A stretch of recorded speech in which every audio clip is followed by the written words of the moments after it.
उसके बाद नंबर किसी का आता है। तमाम कठिनाइयों के बावजूद भी राजस्थान के व्यापार व्यवसाय स्वाद से लेकर के अपने अलग प्रकार की दुनिया में पहचान बनाने के लिए मारवाड़ी लोगों की अपनी एक पहचान, और मारवाड़ी से तात्पर्य भारतीय लोगों की ही विशेषता है कि चुनौतियों में से अवसर निकालना, जिसको माननीय प्रधानमंत्री जी आपदा में से अवसर कहते हैं।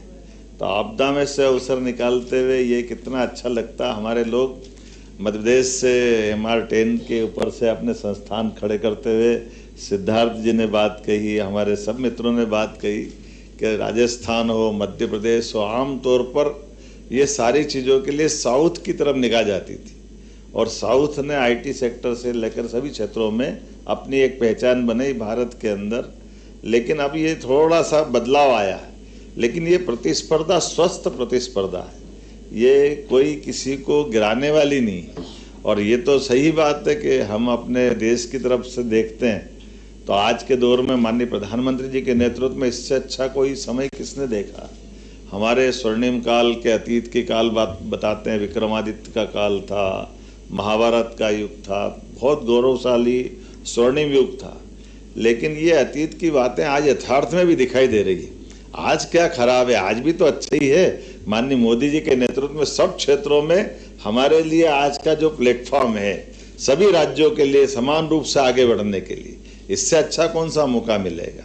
और हम विश्व के परिदृश्य पे देखें तो विश्व के हर देश के अंदर वर्तमान के दौर में ग्रोथ रेट क्या कह रही है, वहाँ की भविष्य की, आज की, कल की उमड़ती घुमड़ती घटाएं उनके अपने संकट लाती दिखाई दे रही है।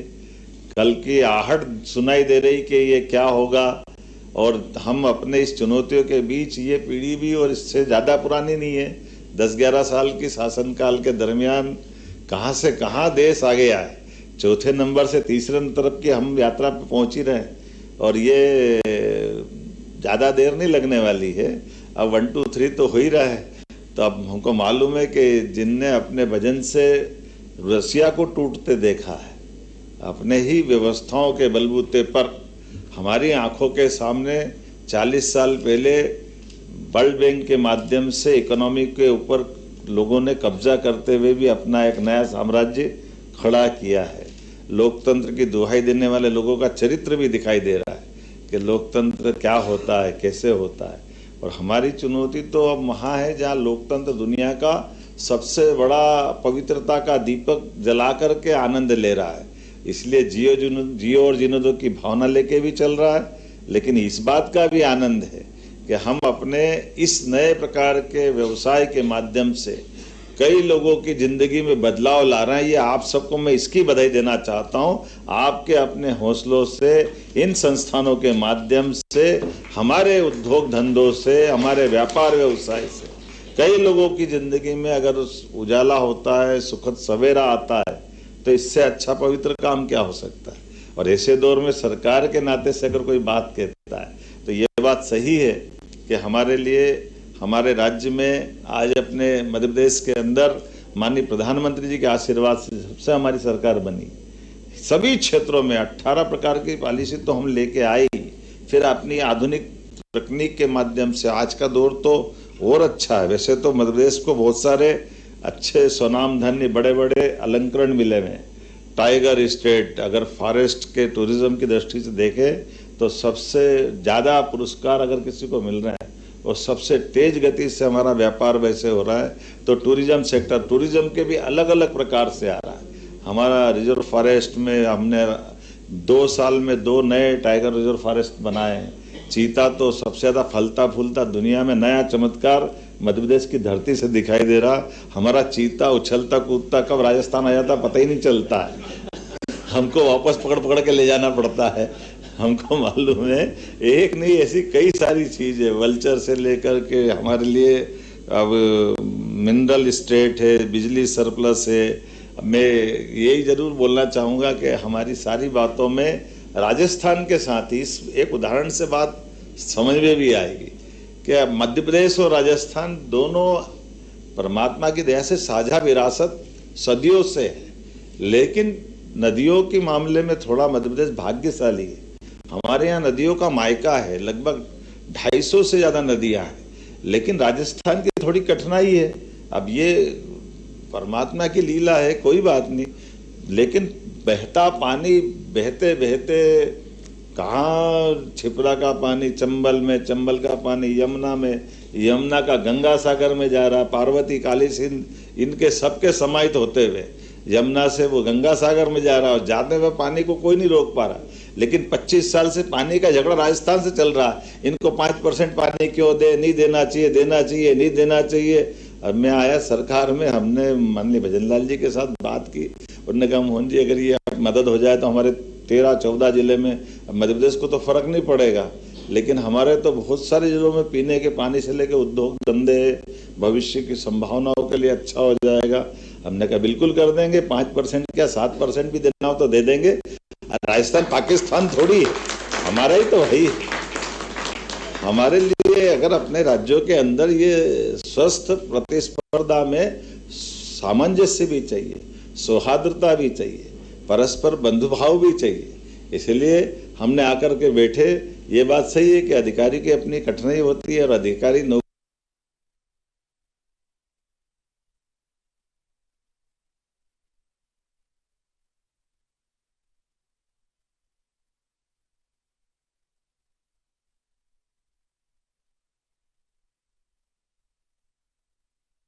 किया, और उससे आगे बढ़ करके कई काम तो हमने मंत्रालय जब बांटे तो मैंने 2-4 विभाग तो ऐसे, जिन विभागों पे हमने कोई मंत्री नहीं बनाया, मुख्यमंत्री के पास ही रख लिया कि ताकि कोई झंझट ही नहीं रहेगी, सारी बातों की गारंटी मुख्यमंत्री दे देंगे कि भैया आप आओ, आपके काम धंधे में हर प्रकार के मेरी तरफ से इसमें छूट है।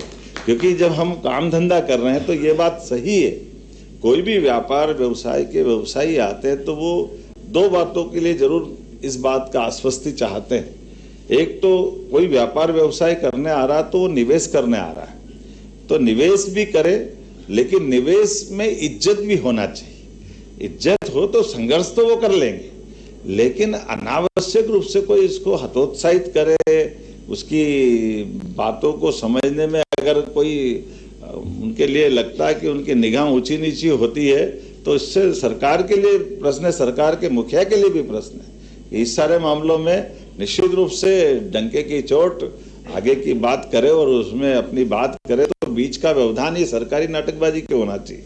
तो सरकारी व्यवधान तो खत्म होना ही चाहिए, और सरकारी व्यवधान तो नेतृत्व खत्म कर सकता है। सरकारी सिस्टम में सुधार लाना यही तो सरकार का काम, और मुझे इस बात की प्रसन्नता है। ये अलग बात है कि मेरे साथ में ऐसा हो गया कि लगभग 2 साल की सरकार में इस सभी प्रकार के ऐसे निवेश के कार्यक्रम में मेरे 4 महीने से पूरे समय इसी में गए।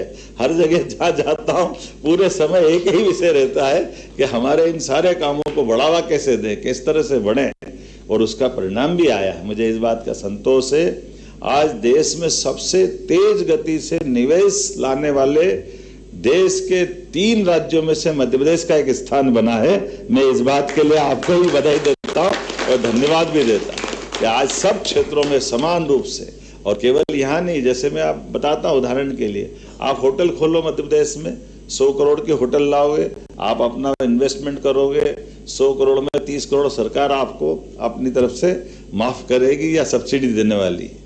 हॉस्पिटल खोलोगे, हॉस्पिटल में भी 30% के अनुदान है अपने लिए। अब तो मेडिकल कॉलेज के लिए हम कर रहे हैं, और ये कितने छोटे छोटे प्रयोग है। आज की दिशा में मेडिकल कॉलेज अगर अपन खोलते हैं तो मेडिकल कॉलेज, आप तो अग्रवाल साहब है, आपके परिवार में भी चिकित्सक है, तो आप बताइए दुनिया में कहीं ऐसा नहीं होता कि मेडिकल कॉलेज खोले और मेडिकल के कैंपस में हॉस्पिटल होना चाहिए।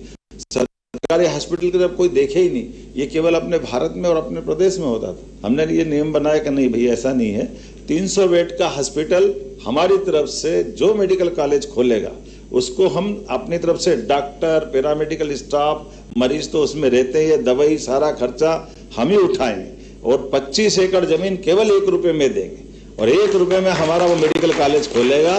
3 साल तक वो अपना सारा काम खड़ा करे, 10 साल बाद उनसे हॉस्पिटल ले लेंगे। बाद के समय में वो इतनी फीस वगैरह भरेगा या प्राइवेट की जो फीस होती है कि मेडिकल कॉलेज चली जाएगा अपने आप ही। और उससे भी आगे बढ़कर निर्णय ये किया कि मेडिकल कॉलेज की सरकारी और प्राइवेट की फीस का जो अंतर होता है तो प्राइवेट में लोग कमाए तो एक शंका हो जाती, तो उसका भी रास्ता हमने निकाल दिया। हमने कहा प्राइवेट मेडिकल कॉलेज की फीस आमतौर पर एक बच्चे की 5 साल की 70 लाख 80 लाख तक रहती है, लेकिन सरकारी तो 10 लाख में ही कर लेता है। तो हमने कहा कोई बात नहीं, ये 70-80 लाख भी सरकार भर देगी और ये अपन उसको लोन दे देंगे, बाद में वो हमारे यहाँ नौकरी कर ले, उतार दे, फिर अपने घर चले जाए, कोई दिक्कत नहीं है। 5-6 साल में हमको डॉक्टर मिल जाएंगे, हमारा पैसा भी हमारे पास सुरक्षित रहेगा, हमारे मेडिकल कॉलेज भी चल जाएंगे। ऐसे एक नहीं कई सारे सेक्टर में हम लोग काम कर रहे हैं। उम्मीद कर रहा हूँ कि आज का इस सत्र बहुत अच्छा रहेगा। विनम्रता के साथ देरी से आने की क्षमा भी चाहता हूँ, लेकिन ये अच्छे कामों के लिए इसी प्रकार के विचार विनिमय के साथ ये मंच मिलते रहेंगे। तो सभी प्रकार के स्टार्टअप को प्रोत्साहन देने के साथ साथ सभी क्षेत्रों में हम समान रूप से बढ़ते रहेंगे। मेरी अपनी ओर से पुनः आप सबका वंदन अभिनंदन, बहुत बहुत धन्यवाद। Thank you so much, Honorable Chief Minister, sir, for articulating a clear and confident roadmap for Madhya Pradesh role in India's technology-led growth story. May I now invite Srimati Shivangi Joshi, Chief General Manager, MPS EDC, to extend the vote of thanks.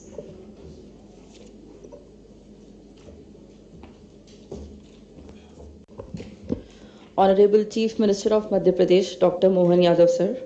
Honorable Deputy Chief Minister of Rajasthan, Shri Premchand Bedwat, sir. Distinguished dignitaries on the dais, esteemed representatives, Rajasthan, industry leaders, investors, and entrepreneurs.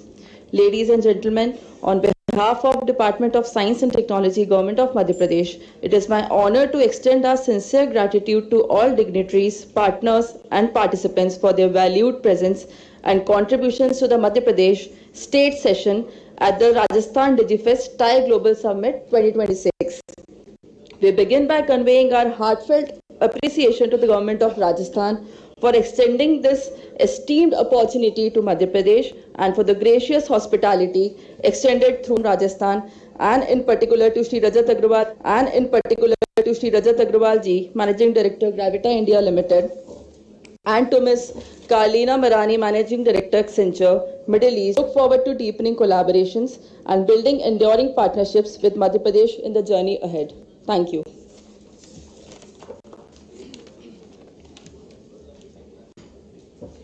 Thank you so much, ma'am.